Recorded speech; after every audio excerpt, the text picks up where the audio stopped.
ನಮಸ್ಕಾರ ಸ್ನೇಹಿತರೆ. ಇದು ಕರ್ನಾಟಕದ ರಾಜ್ಯ ರಾಜಕಾರಣಕ್ಕೆ ಅದರಲ್ಲೂ ಕಾಂಗ್ರೆಸ್ಗೆ ಸಂಬಂಧಪಟ್ಟಂತ ಒಂದು ದೊಡ್ಡ ಸುದ್ದಿ. ಅದು ಸಿದ್ದರಾಮಯ್ಯ ಅವರ ಕುರ್ಚಿಗೆ ಸಂಬಂಧಪಟ್ಟದ್ದು. ಇದು ಬರ್ತಾ ಇರೋದು ಡೆಲ್ಲಿಯಿಂದ.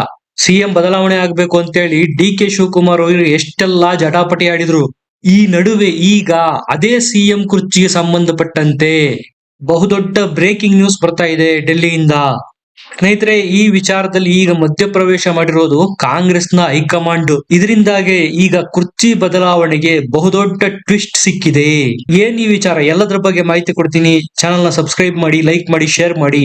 ಸ್ನೇಹಿತರೆ, ಆ ಕಡೆ ವಿರೋಧ ಪಕ್ಷ ಆಗಿರ್ತಕ್ಕಂತಹ ಬಿಜೆಪಿ ಮತ್ತು ಜೆಡಿಎಸ್ ನವರು ಸಿದ್ದರಾಮಯ್ಯ ಅವರ ಮೇಲೆ ಉರಿದು ಬೀಳ್ತಾ ಇದ್ದಾರೆ.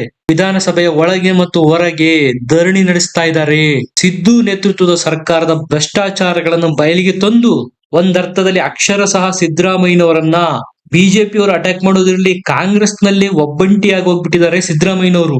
ಅವರ ಮೇಲೆ ಮೂಡಾದಂತಹ ಹಗರಣ ಕೇಳಿ ಬರ್ತಾ ಇದೆ. ಮೇಲ್ನೋಟಕ್ಕೆ ತಪ್ಪಾಗಿದೆ. ಆ ಕಡೆ ವಾಲ್ಮೀಕಿ ನಿಗಮದಲ್ಲಿ ಆಗಿರ್ತಕ್ಕಂಥ 187 ಕೋಟಿ ರೂಪಾಯಿ ಭ್ರಷ್ಟಾಚಾರನ ಸಿದ್ದರಾಮಯ್ಯನವರೇ ಒಪ್ಕೊಂಡ್ಬಿಟ್ಟಿದ್ದಾರೆ. ಇಲ್ಲ, ಅಷ್ಟಾಗಿಲ್ಲ ಅಂತ. ಅಂದ್ರೆ ಒಟ್ಟು ಭ್ರಷ್ಟಾಚಾರ ಆಗಿದೆ ಅಂತ ಒಪ್ಕೊಂಡಂಗೆ ತಾನೆ. ಈ ಕಡೆ ಬಿಜೆಪಿ ಮತ್ತು ಜೆಡಿಎಸ್ ಗೆ ಬೂಸ್ಟ್ ಸಿಕ್ಕಂತಾಗಿದೆ. ಇಷ್ಟು ದಿವಸ ಪ್ರತಿಪಕ್ಷಗಳು ಇದಾವೋ ಇಲ್ಲವೋ ಅನ್ನುವಂತಹ ಸಂದೇಹ ಇತ್ತು. ಯಾವಾಗ ಮೂಡ ಹಗರಣ, ವಾಲ್ಮೀಕಿ ಹಗರಣ, ಅಪೆಕ್ಸ್ ಬ್ಯಾಂಕ್ ನಲ್ಲಿ ಆಗಿರ್ತಕ್ಕಂಥ ಹಗರಣ, ವಕ್ಫ್ ಹಗರಣ ಬಯಲಿಗೆ ಬಂತು, ಈ ಕಡೆ ಪ್ರತಿಪಕ್ಷಗಳು ಸಹ ಚಳಿ ಬಿಟ್ಟವರಂತೆ ಮೈ ಕೊಡವಿ ನಿಂತು ವಿಧಾನಸಭೆಯಲ್ಲಿ ಸಿದ್ದೂರವರನ್ನು ಪ್ರಶ್ನೆ ಮಾಡ್ತಾ ಇದ್ದಾರೆ. ಈ ಎಲ್ಲ ಬೆಳವಣಿಗೆಗಳ ಹಿನ್ನೆಲೆಯಲ್ಲಿ ಈಗ ಕಾಂಗ್ರೆಸ್ ಪಾಳೆಯದಲ್ಲಿ ದೊಡ್ಡ ಬೆಳವಣಿಗೆ ನಡೀತಾ ಇದೆ. ಅದು ಸಿಎಂ ಕುರ್ಚಿಗೆ ಸಂಬಂಧಪಟ್ಟಂತೆ ನಿರ್ಧಾರ ಸಹ ಆಗೋಗ್ಬಿಟ್ಟಿದೆ. ನಿಮಗೆ ಗೊತ್ತು, ಹೆಚ್ಚುವರಿ ಉಪಮುಖ್ಯಮಂತ್ರಿ ಹುದ್ದೆ ಸೃಷ್ಟಿಯಾಗಬೇಕು, ಕೆಪಿಸಿಸಿ ಅಧ್ಯಕ್ಷರ ಬದಲಾವಣೆ ಆಗಬೇಕು ಅನ್ನುವಂತ ವಿಚಾರನ ಇಟ್ಕೊಂಡು ಸಿದ್ದರಾಮಯ್ಯ ಅವರ ಬಣ ಡಿ ಕೆ ಶಿವಕುಮಾರ್ ಬಣದ ಮೇಲೆ ಹರಿಹಾಯ್ದಿತ್ತು. ಆ ಕಡೆ ಡಿ ಕೆ ಶಿವಕುಮಾರ್ ಅವರ ಬಣ ಸಹ ಕೈ ಕಟ್ಟಿ ಕೂತಿರ್ಲಿಲ್ಲ. ಸಿಎಂ ಬದಲಾವಣೆ ಆಗ್ಲೇಬೇಕು ಅನ್ನೋ ಬಾಂಬ್ನ ಸಿಡಿಸಿತ್ತು. ಖುದ್ದು ಡಿ ಕೆ ಶಿ ಅವರೇ ಮೊನ್ನೆ ಚನ್ನಪಟ್ಟಣದಲ್ಲಿ ನನ್ನ ಮತ್ತು ಸಿದ್ದರಾಮಯ್ಯ ಅವರ ನಡುವೆ ಒಪ್ಪಂದ ಆಗಿದೆ, ಅದನ್ನು ನಾನು ಇಲ್ಲಿ ಹೇಳೋದಕ್ಕೆ ಆಗೋದಿಲ್ಲ ಅಂತ ಹೇಳಿದ್ದಾರೆ.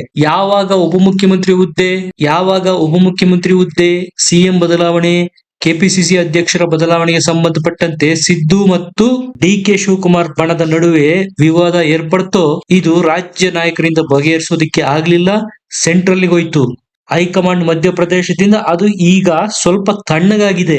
ಈಗ ಮೂಡ ಹಗರಣ, ವಾಲ್ಮೀಕಿ ಮತ್ತು ವಕ್ಫ್, ಅಪೆಕ್ಸ್ ನಂತ ಹಗರಣಗಳು ಬಯಲಿಗೆ ಬಂದಾದ ಮೇಲೆ ಸಿದ್ದು ಅವರ ನೈತಿಕತೆಯ ಬಗ್ಗೆನೇ ಪ್ರಶ್ನೆ ಹೇಳೋದಿಕ್ಕೆ ಶುರುವಾಗಿದೆ. ಅವರ ಪರವಾಗಿ ಅಂದ್ರೆ ಸಿದ್ದರಾಮಯ್ಯ ಅವರ ಪರವಾಗಿ ಪದೇ ಪದೇ ಬ್ಯಾಟ್ ಬೀಸ್ತಾ ಇದ್ದಂತ KN ರಾಜಣ್ಣರನ್ನೇ ಅಪೆಕ್ಸ್ ಹಗರಣದಲ್ಲಿ ಸಿಲುಕಿ ಹಾಕಿಸುವ ಪ್ರಯತ್ನಗಳನ್ನು ಮಾಡಲಾಗಿದೆ. ಇಲ್ಲಿ KN ರಾಜಣ್ಣ ಅವರ ಅವಧಿನಲ್ಲಿ ಅಕ್ರಮ ಆಗಿದೆ, ಅದು ಸಾವಿರಾರು ಕೋಟಿ ರೂಪಾಯಿ ಅಕ್ರಮ ಆಗಿದೆ ಅಂತ ಒಟ್ಟಾರೆಯಾಗಿ ಸಿದ್ದರಾಮಯ್ಯನವರು ಯಾವೆಲ್ಲ ನಾಯಕರು ನನ್ನ ಸಪೋರ್ಟ್ಗೆ ಬರಬಹುದು ಅಂದ್ಕೊಂಡಿದ್ರು, ಹಗರಣಗಳ ಸುಲಿಯಲ್ಲಿ ಸಿದ್ದರಾಮಯ್ಯನವರೇ ಸ್ವತಃ ಸಿಲುಕಿ ಹಾಕಿಕೊಂಡಿದ್ದಾರೆ ಅಂತ ಗೊತ್ತಾಯ್ತು. ಆಗ ಅವರ ಬೆಂಬಲಿಗರು ಒಬ್ಬೊಬ್ಬರಾಗೆ ದೂರ ಹೋಗೋದಕ್ಕೆ ಶುರುವಾಯ್ತು. ಇನ್ನು ಆ ಕಡೆ ಡಿ ಕೆ ಶಿವಕುಮಾರ್ ಅವರ ಪರಿಸ್ಥಿತಿನೂ ಸಹ ಅದೇ ಆಗಿದೆ ಹೆಚ್ಚು ಕಡಿಮೆ. 2024 ಲೋಕಸಭಾ ಚುನಾವಣೆಗೂ ಮುಂಚೆ ಡಿ ಕೆ ಶಿವಕುಮಾರ್ ಅವರು ಚಿರತೆ ವೇಗದಲ್ಲಿ ಮುನ್ನುಗ್ಗುತ್ತಾ ಇದ್ರು. ಒಂದರ್ಥದಲ್ಲಿ ಕಾಂಗ್ರೆಸ್ ಮೇಲೆ ಅಧಿಪತ್ಯ ಸಾಧಿಸಿದ್ರು. ಯಾವಾಗ ಬೆಂಗಳೂರು ಗ್ರಾಮಾಂತರ ಲೋಕಸಭಾ ಕ್ಷೇತ್ರದಲ್ಲಿ ಹೀನಾಯ ಸೋಲಾಯಿತೋ, ಮೈಸೂರು ಭಾಗದಲ್ಲಿ ಹೆಚ್ಚು ಅಭ್ಯರ್ಥಿಗಳನ್ನು ಗೆಲ್ಲಿಸಿಕೊಂಡು ಬರೋದಕ್ಕೆ ಆಗ್ಲಿಲ್ಲ. ಅಂದ್ರೆ ಒಕ್ಕಲಿಗ ನಾಯಕರಾಗಿದ್ದು ಸಹ ಹಳೆ ಮೈಸೂರು ಭಾಗದಲ್ಲಿ ಹಾಸನ ಹೊರತುಪಡಿಸಿ ಹೆಚ್ಚಿನ ಅಭ್ಯರ್ಥಿಗಳು ಕಾಂಗ್ರೆಸ್ನಲ್ಲಿ ಗೆಲ್ಲಲಿಲ್ಲ. ಇದು ಡಿ ಕೆ ಶಿಗೆ ಹಿನ್ನಡೆಯಾಯಿತು. ಅವರೇ ಉಸ್ತುವಾರಿ ವಹಿಸಿದ್ದಂತಹ ಬೆಂಗಳೂರು ನಗರದಲ್ಲಿ 4ಕ್ಕೆ 4 ಕ್ಷೇತ್ರಗಳನ್ನು ಬಿಜೆಪಿ ಗೆದ್ದುಕೊಳ್ತು. ಆಗ ಡಿ ಕೆ ಶಿವಕುಮಾರ್ ಅವರಿಗೆ ಒಂದಂತೂ ಸ್ಪಷ್ಟ ಆಯ್ತು, ಇನ್ನು ನಾನು ಸಿಎಂ ಆಗೋದು ಡೌಟು. ನಾನು ಸಿಎಂ ಹುದ್ದೆ ಕೇಳೋಕ್ ಹೋದ್ರುನು ನೀವು ಏನ್ ಕೆಲಸ ಮಾಡಿದೀರಾ, ಈ ಎಲ್ಲ ವಿಫಲತೆಗಳನ್ನ ಪಟ್ಟಿ ಮಾಡಿ ಕಾಂಗ್ರೆಸ್ ಹೈಕಮಾಂಡ್ ಅವರು ಕೇಳ್ತಾರೆ. ಯಾವ ಆಧಾರದ ಮೇಲೆ ಸಿಎಂ ಹುದ್ದೆ ಕೇಳೋದಿಕ್ಕೆ ಬಂದಿದ್ದೀರಾ ಅಂತ. ಇದು ಈಗ ಡಿ ಕೆ ಶಿವಕುಮಾರ್ ಅವ್ರಿಗೂ ಸಹ ಗೊತ್ತಾಗಿ ಹೋಗಿದೆ. ಸಿಎಂ ಹುದ್ದೆ ಕನಸಿಗೆ ತಾತ್ಕಾಲಿಕ ಬ್ರೇಕ್ ಹಾಕೋದಿಕ್ಕೆ ಡಿ ಕೆ ಶಿವಕುಮಾರ್ ಅವರು ಸಹ ನಿರ್ಧರಿಸಿಯಾಗಿದೆ. ಈ ಅವಧಿನಲ್ಲಿ ನಾನು ಮುಖ್ಯಮಂತ್ರಿ ಆಗೋದು ಡೌಟು, ಮುಂದಿನ ಅವಧಿಗೆ ನೋಡೋಣ. ಅದಾಗಬೇಕಾದರೆ ಮೊದಲು ಸಿದ್ದರಾಮಯ್ಯ ಅವರನ್ನ ಸೀಟಿಂದ ಕೆಳಗಿಳಿಸ್ಬೇಕು. ಅದ್ ಹೇಗೆ? ಅದೇ ವಿಚಾರವಾಗಿ ಈಗ ಡೆಲ್ಲಿನಿಂದ ಒಂದು ಆದೇಶ ಕೊಡಿಸಿದ್ದಾರೆ ಡಿ ಕೆ ಶಿವಕುಮಾರ್ ಅವರು. ಇಲ್ಲಿ ಸೋನಿಯಾ ಗಾಂಧಿ ಅವರ ಮಧ್ಯಪ್ರವೇಶದ ವಿಚಾರ ಏನಪ್ಪಾ ಅಂದ್ರೆ, ನೀವು ಮುಖ್ಯಮಂತ್ರಿ ಹುದ್ದೆಯಿಂದ ಕೆಳಗಿಳಿಯಬೇಕಾದ ಸಂದರ್ಭ ಬಂದಾಗ ಅದನ್ನು ಖರ್ಗೆ ಅವರಿಗೆ ಬಿಟ್ಟುಕೊಡಿ. ಇದು ಸೋನಿಯಾ ಗಾಂಧಿ ಅವರಿಂದ ಬಂದಿರತಕ್ಕಂತ ಸಲಹೆ ಸಿದ್ದರಾಮಯ್ಯ ಅವರಿಗೆ. ಇನ್ನು ಲೋಕಸಭೆಯಲ್ಲಿ ವಿಪಕ್ಷ ನಾಯಕರಾಗಿ ರಾಹುಲ್ ಗಾಂಧಿ ಅವರು ಆಯ್ಕೆಯಾಗಿದ್ದಾರೆ. ಖರ್ಗೆ ಅವರಿಗೆ ಈಗ ಸಂಸತ್ನಲ್ಲಿ ಕೆಲಸ ಕಡಿಮೆಯಾಗಿದೆ. ರಾಜ್ಯಸಭೆಯಲ್ಲಿ ಕಾಂಗ್ರೆಸ್ನ ನಾಯಕರಾಗಿದ್ದಾರೆ ಮತ್ತು ಎಐಸಿಸಿ ಅಧ್ಯಕ್ಷರು ಆಗಿದ್ದಾರೆ ಖರ್ಗೆ ಅವರು. ಹೆಚ್ಚು ಕಡಿಮೆ ಎರಡೆರಡು ಹುದ್ದೆಗಳಲ್ಲಿ ಖರ್ಗೆ ಅವರು ಮುಂದುವರಿತಾ ಇದ್ದಾರೆ. ಈಗ ಇದೇ ಸಂದರ್ಭದಲ್ಲಿ ಕರ್ನಾಟಕದಲ್ಲಿ ಸಿಎಂ ಸಿದ್ದರಾಮಯ್ಯ ಅವರ ನೇತೃತ್ವದ ಕಾಂಗ್ರೆಸ್ ಸರ್ಕಾರ ಹಗರಣಗಳಲ್ಲಿ ಮುಳುಗಿ ಹೋಗಿರ್ತಕ್ಕಂತಹ ವಿಚಾರ ಕಾಂಗ್ರೆಸ್ನ ಹೈಕಮಾಂಡ್ ನಿತ್ಯಗೆಡಿಸಿದೆ. 2013ರಿಂದ 2018ರವರೆಗೆ ಏನು ಸಿದ್ದರಾಮಯ್ಯನವರು ಆಡಳಿತ ಕೊಟ್ಟಿದ್ರು, ಆ ರೀತಿ ಆಡಳಿತ ಕೊಡುವಲ್ಲಿ ಈ ಬಾರಿ ವಿಫಲರಾಗಿರುವುದು ಸ್ಪಷ್ಟ. ಹಗರಣಗಳಿಂದಾಗಿ ತನ್ನ ವರ್ಚಸ್ಸನ್ನು ದಿನದಿಂದ ದಿನಕ್ಕೆ ಸಿದ್ದು ನೇತೃತ್ವದ ಸರ್ಕಾರ ಕಳೆದುಕೊಳ್ತಾ ಇದೆ. ಹಾಗಾಗಿ ಸೋನಿಯಾ ಗಾಂಧಿ ಅವರು ಈ ಡ್ಯಾಮೇಜ್ ಕಂಟ್ರೋಲ್ ಮಾಡೋದಿಕ್ಕೆ ಮುಖ್ಯಮಂತ್ರಿ ಸ್ಥಾನಕ್ಕೆ ಖರ್ಗೆ ಅವರ ಹೆಸರನ್ನು ಸಲಹೆ ಮಾಡಬೇಕು. ಒಂದು ವೇಳೆ ಸಿದ್ದರಾಮಯ್ಯನವರು ಕೆಳಗಿಳಿಯೋದಾದರೆ. ಸ್ನೇಹಿತರೆ, ಈ ವಿಚಾರಕ್ಕೆ ಡಿ.ಕೆ. ಶಿವಕುಮಾರ್ ಅವರು ತಕರಾರು ಎತ್ತಲ್ವಾ?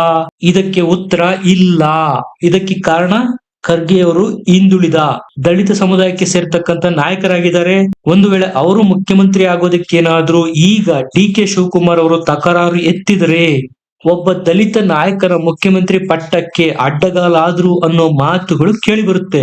ಇದು ಡಿ.ಕೆ. ಶಿವಕುಮಾರ್ ಅವರಿಗೆ ಬೇಕಿಲ್ಲ. ಮೇಲಾಗಿ ಈಗ ಸಿದ್ದರಾಮಯ್ಯನವರು ಇಳಿದ ಮೇಲೆ ತನ್ನನ್ನು ಹೈಕಮಾಂಡ್ ಸಿಎಂ ಕುರ್ಚಿಗೆ ಕೂರಿಸುತ್ತೆ ಅನ್ನುವ ಯಾವ ವಿಶ್ವಾಸನೂ ಈಗ ಡಿ.ಕೆ. ಶಿವಕುಮಾರ್ಗೆ ಇಲ್ಲ. ಹಾಗಾಗಿ ಸುಮ್ನೆ ಖರ್ಗೆ ಅವರ ವಿರೋಧ ಮತ್ತು ದಲಿತರ ವಿರೋಧ ಕಟ್ಟಿಕೊಳ್ಳುವುದಕ್ಕಿಂತ ಈಗ ಒಂದೆಜ್ಜೆ ಹಿಂದಿಟ್ಟು 2028ರ ಚುನಾವಣೆಗೆ ಕೆಪಿಸಿಸಿ ಅಧ್ಯಕ್ಷನಾಗಿ ನಾನೇ ಅಲ್ಲಿವರೆಗೂ ಮುಂದುವರೆದು ನನ್ನ ನೇತೃತ್ವದಲ್ಲಿ ಚುನಾವಣೆ ಎದುರಿಸಿ ಆಗ ಒಂದು ವೇಳೆ ಗೆದ್ದರೆ ಮುಖ್ಯಮಂತ್ರಿ ಆಗುವ ಚಾನ್ಸಸ್ ಅಂತೂ ಇದ್ದೇ ಇರುತ್ತೆ. ಇದು ಡಿ.ಕೆ. ಶಿವಕುಮಾರ್ ಅವರ ಪ್ಲಾನ್. ಈಗಾಗಲೇ ಸಿದ್ದರಾಮಯ್ಯ ಮತ್ತು ಅವರ ಕುಟುಂಬದವರ ವಿರುದ್ಧ ಲೋಕಾಯುಕ್ತಕ್ಕೆ ದೂರು ಸಲ್ಲಿಸಲಾಗಿದೆ. ಅಷ್ಟೇ ಅಲ್ಲದೆ ಕಾಂಗ್ರೆಸ್ನವರೇ ಈಗ ಆರೋಪ ಮಾಡ್ತಾ ಇದ್ದಾರೆ, ಕೇಜ್ರಿವಾಲ್ ಮತ್ತು ಹೇಮಂತ್ ಸೊರೇನ್ ರೀತಿಯಲ್ಲಿ ಸಿದ್ದರಾಮಯ್ಯನವರನ್ನ ಜೈಲಿಗಟ್ಟೋದಿಕ್ಕೆ ಬಿಜೆಪಿಯವರು ಪ್ಲಾನ್ ಮಾಡ್ತಾ ಇದ್ದಾರೆ ಅಂತ. ಸ್ನೇಹಿತರೆ, ಈಗ ನಡೀತಾ ಇರ್ತಕ್ಕಂಥ ಬೆಳವಣಿಗೆಗಳನ್ನು ಸೂಕ್ಷ್ಮವಾಗಿ ಗಮನಿಸಿದರೆ ಸಿದ್ದು ಅವರಿಗೆ ಬಂಧನದ ಭೀತಿ ಮುಂದಿನ ದಿನಗಳಲ್ಲಿ ಇರುವುದು ಸ್ಪಷ್ಟವಾಗಿ ಕಾಣ್ತಾ ಇದೆ. ಒಂದು ವೇಳೆ ಇದು ಆಗಿದ್ದೇ ಆದ್ರೆ ಸಹಜವಾಗಿ ಸಿದ್ದರಾಮಯ್ಯನವರು ಬಂಡೇಳೋದು ಗ್ಯಾರಂಟಿ. ಈ ಮೂಢ ಹಗರಣ, ವಾಲ್ಮೀಕಿ ಹಗರಣಗಳೆಲ್ಲ ಬಯಲಿಗೆ ಬರೋದಕ್ಕೆ ತಮ್ಮದೇ ಆದ ರಾಜ್ಯದ ಸ್ಥಳೀಯ ನಾಯಕರ ಕೈವಾಡ ಇರೋದು ಗುಟ್ಟಾಗಿ ಉಳಿದಿಲ್ಲ. ಅಂದ್ರೆ ಸಿದ್ದರಾಮಯ್ಯನವರನ್ನು ಸಿಎಂ ಸ್ಥಾನದಿಂದ ಇಳಿಸಬೇಕು ಅಂತ ಕಾಣದ ಕೈಗಳು ಇದರ ಹಿಂದೆ ಕೆಲಸ ಮಾಡ್ತಾ ಇದೆ. ಮುಂದೇನಾದ್ರೂ ಸಿಎಂ ಕುರ್ಚಿಯಿಂದ ಇಳಿಯುವ ಪರಿಸ್ಥಿತಿ ಬಂದ್ರೆ ಸಿದ್ದರಾಮಯ್ಯನವರು ಸುಮ್ನೆ ಇಳಿತಾರಾ? ಸಾಧ್ಯನೇ ಇಲ್ಲ. ತಮಗೆ ಡ್ಯಾಮೇಜ್ ಮಾಡಿದವರಿಗೆ ತಿರುಗಿಸಿ ಕೊಟ್ಟೆ ಸಿದ್ದರಾಮಯ್ಯನವರು ಸಿಎಂ ಸ್ಥಾನದಿಂದ ಇಳಿಯೋದು. ಸ್ನೇಹಿತರೆ, ಈ ವಿಚಾರನ ಈಗ ಆಲ್ರೆಡಿ ಕುಮಾರಸ್ವಾಮಿ ಅವರೇ ಹೇಳಿದ್ದಾರೆ.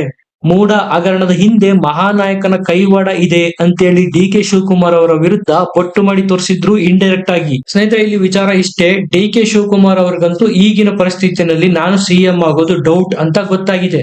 ಹಾಗಾಗಿ ಅವರು ಸೋನಿಯಾ ಗಾಂಧಿ ಅವರ ಮೂಲಕ ಮಲ್ಲಿಕಾರ್ಜುನ್ ಖರ್ಗೆ ಅವರ ವಿಚಾರವನ್ನು ಪ್ರಸ್ತಾಪ ಮಾಡೋದಿಕ್ಕೆ ಇಲ್ಲಿ ಪ್ರಯತ್ನ ಮಾಡಿರೋದು ಸ್ಪಷ್ಟ.